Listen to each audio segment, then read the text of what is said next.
ನಿಮ್ಮ ಮುಂದೆ ಬರುತ್ತದೆ ರಾಣಿ ಚೆನ್ನಮ್ಮನವರ ಶೌರ್ಯದ ಕತೆ.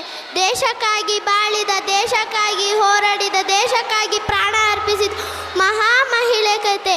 ಕಿತ್ತೂರಿನ ಗರಿಮೆ ಹಾಗೂ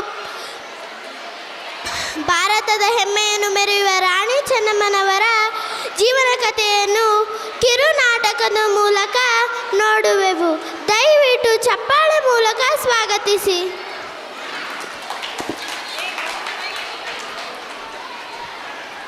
ನಿಮ್ಮೊಂದಿಗೆ ಮಾತನಾಡಲು ಠಾಕರೆ ಸಾಹೇಬರು ಬಂದಿದ್ದಾರೆ.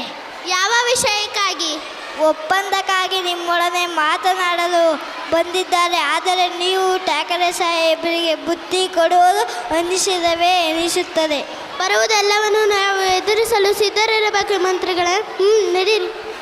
ರಾಣಿಯವರು. ಹೋ, ಗುಡ್ ಮಾರ್ನಿಂಗ್ ಚಾನಮ್ಮ. ಕುಳಿತುಕೊಳ್ಳಿ. Thank you. ಬಂದಿರುವ ವಿಷಯ ಏನು ಎಂದು ಕೇಳಿ ಮಂತ್ರಿಗಳೇ. Chennamma, you so beautiful. ಅಧಿಕ ಪ್ರಸಂಗಿ. ಇದು ಅವರ ಹುಟ್ಟುಕೊಡ ತಾಯಿ. ಇನ್ಸಲ್ಟ್.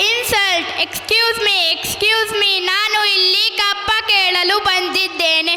ಚಾನಮ್ಮ, ಕಪ್ಪ ಎಲ್ಲಿ?